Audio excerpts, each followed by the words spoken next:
the squat pattern, right, what we're typically looking for with a squat pattern is our body is going to be, our center of mass, like I said, is going to be dropping straight down. So a typical squat pattern, you know, feet are maybe shoulder width, maybe a little bit wider, and our weights, if you look at my like sensors on my hips, my weight is dropping straight down, and I'm getting here, right? I'll show you a little bit lower through the legs, just so you can kind of see that angle there. I'm here, and I'm dropping the weight straight down. I'm getting a pretty big flex at my knee, a decent flex at my hip, and I'm trying to keep my heels flat. Now what you notice is my knees are going ahead of my toes.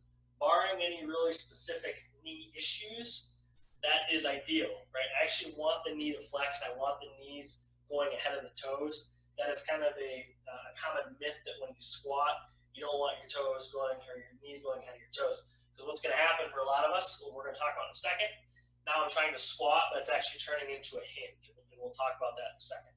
The squat pattern primarily loads our quads. It works really good for getting some ankle mobility, some hip mobility, so it is really good for the golf swing, even if it doesn't look like it, all right?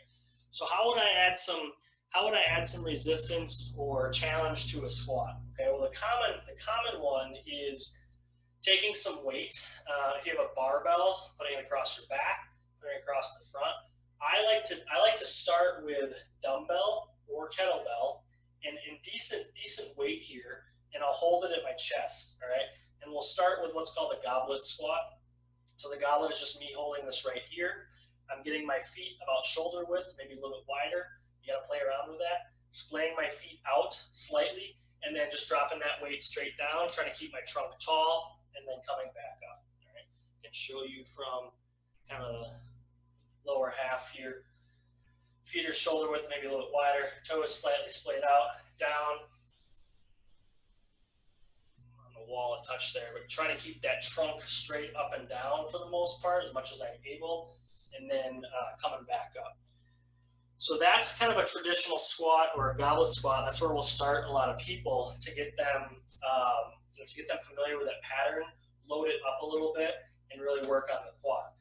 Now, if you have really tough ankles, hip mobilities, back issues, one of the things you can do is you can go into more of a split squat stance. So split squat, we're going to have one foot in front of the other, all right? Now this makes it more dynamic on the balance. And typically what I'll do, I'll either take this weight and I'll hang it in the arm opposite of the leg that's forward, or I'll bring it back up to the chest in that goblet position. So this is probably a progression of what we just did, but for some people, it gives them a little bit more freedom to come straight down with the weight and come back up, right? Typically, we're starting here. This is the intro, and then we're going to more of a split squat. So my one leg is back, and I'll show you from the side here. But now what I'm doing, I'm keeping my trunk tall, and I'm just dropping my weight straight down, knee hovers the ground, and then drive back straight up, okay? So my weight is still going vertical up and down, but I have a little bit more dynamic position through the body here, okay? So I start in this big split. I got weight kind of tucked to the chest. I'm dropping my body weight straight down, driving, and coming up tall. Okay. Ideally, the finish position there is going to be where this trail leg is straight up and down, all right? So if I'm down at the bottom here, my knee, hip, and shoulder should be in a straight line. If I'm really flexed to where I'm kind of here, it's not a terrible exercise, but it's not really that true split position. Okay, so those are usually the first two things that we'll play around with on the squat. More of a traditional goblet, and then a split squat as well. Now, the things to play around with, so there's always changes that you can make. I said squat, simple enough, right? But you can change that. You can change foot positioning. You can also change weight. You can change how far you're going up and down. Lastly, you can change tempo. Well, you can change tempo and you can change the pause at the bottom. So tempo is basically how fast or slow you're going. To get too in detail with the push here, but you know, it's as simple as we got a couple of variations. You can do more of a push-up pattern. So getting on the ground and taking our body through a push-up, where we're dropping our chest down. We have the hands kind of, the hands are put, and it's more of that closed chain where our hands are stuck on the ground and we're driving down and back up. That's always a simple starting place. Push-ups are pretty tough for some people. So maybe we do more of a barbell, or not a barbell, but a dumbbell or a kettlebell would be a good place to start. So for me, I really like to start with a lot of people if they have shoulder problems, or just to introduce it, we'll get a kettlebell or a dumbbell, right?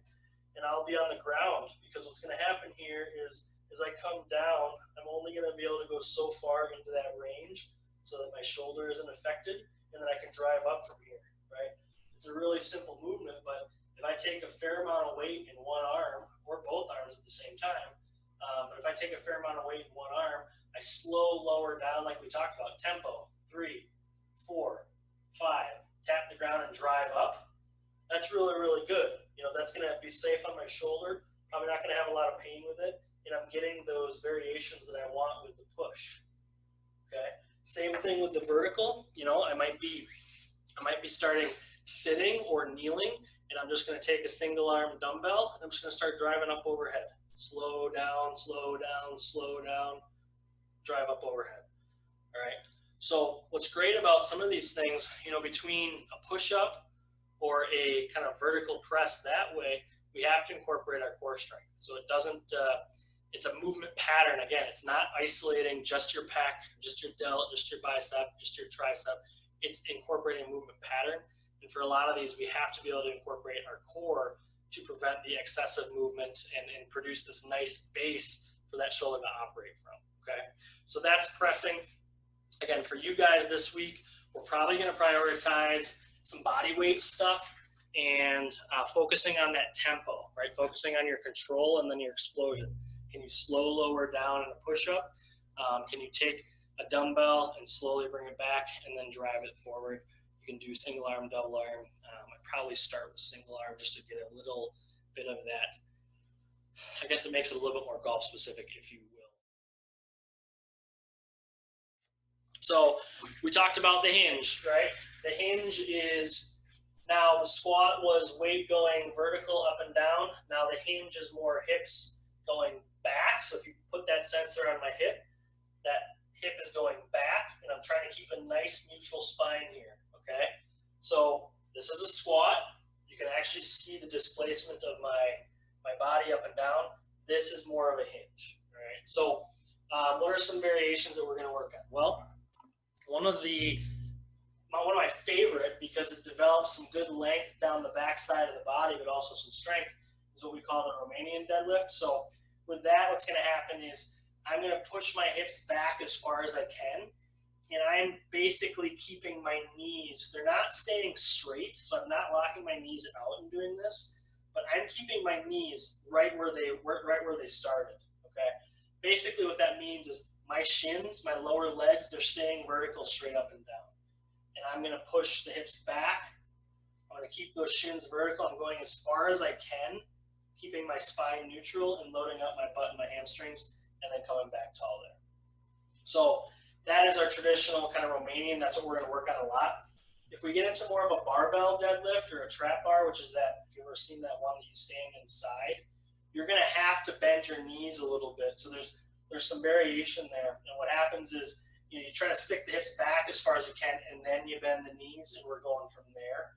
As we increase that depth or that challenge, you have to play around with that. To keep it simple for you guys, we're either going to be talking about a Romanian kind of more stiff-legged deadlift, or we're going to be talking about kind of a single-leg Romanian deadlift. So the best place to start is just a kettlebell deadlift. What I like to do, you can do this with a dumbbell as well. What I like to do is get the feet a little bit wider than shoulder width. Maybe we're splaying those toes out again. And now I have the weight here, and I'm slowly, again, that 4 or 5 second tempo down. I'm going to the end of my resistance, and then I'm driving up through the hips. I let the hips come back. I let my arms hang, and we're dropping down. And then I squeeze the hips and drive the hips forward to come up tall. All right, so you should really feel that through the glutes, through the hamstrings, and somewhat in the low back, but it should not be heavy in the low back. I'll show you a side view here. Notice how as the hips go back, my knees stay right where they started, my shins are vertical, and my spine is mostly neutral. It's not straight, but I'm just keeping that original spine angle that I have when I start, those original spinal curves. So we can go 3, 2, 1, bottom, and then squeeze the cheeks and drive the hips forward. So squeezing the cheeks forward, and I'm driving my hips forward. I'm doing that more than pulling straight up with my back, if that makes sense, right? So that's kind of the kettlebell Romanian deadlift. And then at some point, a lot of these exercises, much like the squat, going from a traditional to a split. Now this, we're going to turn into a single leg deadlift, where I'm holding the weight, or I'm not holding any weight to begin with maybe, but we're just going to teeter-totter forward, oh boy, teeter-totter forward on one leg, drive that other leg back, and then come back up tall. So the pattern overall is the same, but I'm now putting that through one hip, and my other leg is kind of going back again. So it's that type of movement there. All right, hips going back, hips coming tall. We'll talk through that. You're certainly not going to start with a single leg in the program. If you get through it and we talk and it's really, really easy, we might progress you to the single leg. Typically, not always. There's no straight line with this stuff. Some people, I want them to get really, really heavy with the double leg and then progress to getting really, really heavy with the single leg. I would say, barring pain, back pain, any other issues, that's kind of the goal. If you have back pain, believe it or not, sometimes the single leg might work better than the double leg, and we might have to play around with things a little bit. So there's no significant linear progression, or no obvious linear progression with this, but a lot of people, if they're just on performance, we're going to teach them the double leg first and then get them to the single leg, which obviously has the benefits of stability and balance and all that good stuff there. So that is a hinge variation. Again, in your programming, we will probably start with that very simple kettlebell Romanian deadlift going to a step or something like that. So you're not going all the way down to the ground. And this is one where we start with the weight light.